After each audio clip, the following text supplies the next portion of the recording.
What is going on, guys? Welcome back to Raymond J Horology. My name is Ray.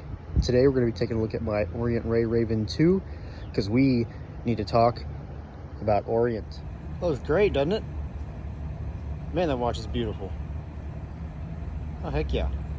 Even got it.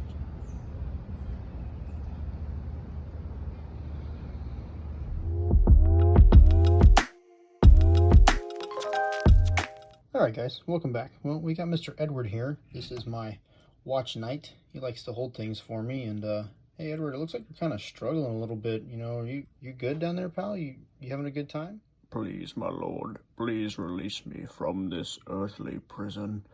I cannot hold this weight any longer.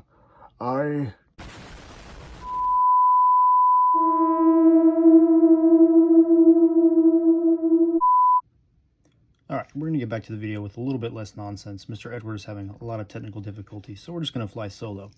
So this is, again, like I said, my Orient Ray Raven 2, orange dial. And I don't see a lot of these online to review. I couldn't tell you why, but I absolutely love this dial and I love this watch, and I'm going to tell you exactly why I want to review it.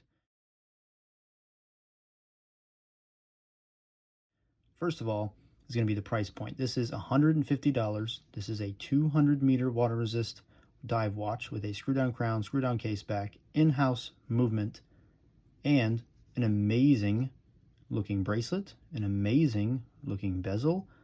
So what's not to love? Well, I mean, there's a couple things, but we'll get to that later. Now we're going to talk about the sizing of this watch, which is another reason it makes me very excited.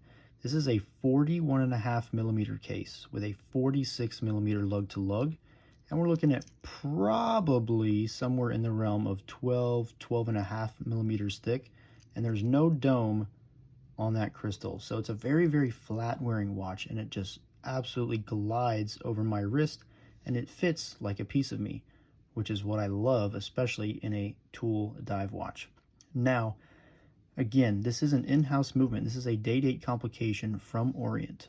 This is a movement that they use in plenty of their watches, so it's tried, true, proven. Can't go wrong with it.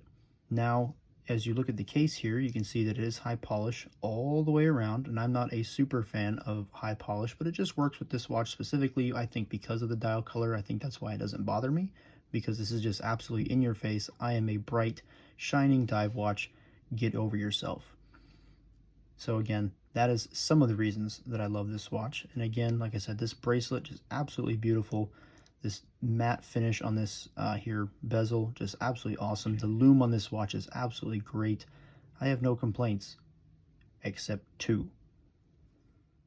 Do you see this little bitty crown right here? You see this thing? This is my little tiny finger in comparison. My wife has not seen something this small since our wedding night. So that's a problem. Brother, what's that? And I want to call it a big problem, but it's minuscule, so I won't call it that. It has a good enough texture to get a hold of, but again, the crown is just absolutely so small that it's almost impossible to get a hold of and unthread, because this is a threaded crown, like I said before. So I leave this watch on my watch winder because it's such a hassle to set the time. Now we're going to get to the second point of what I don't like about this watch, is the taper of the bracelet, because it doesn't have one. If this watch had tapered down to maybe a 20 millimeter lug to lug, even a 18 millimeter lug, this bracelet would be absolutely awesome. It is very comfortable. It's very smooth on the inside. There are no sharp edges, no pinch points, nothing like that. It does have 4 spots for micro adjust on the clasp, so no complaints with the clasp itself and the functionality. Just it feels a little bit too chunky for a mid-size to smaller dive watch.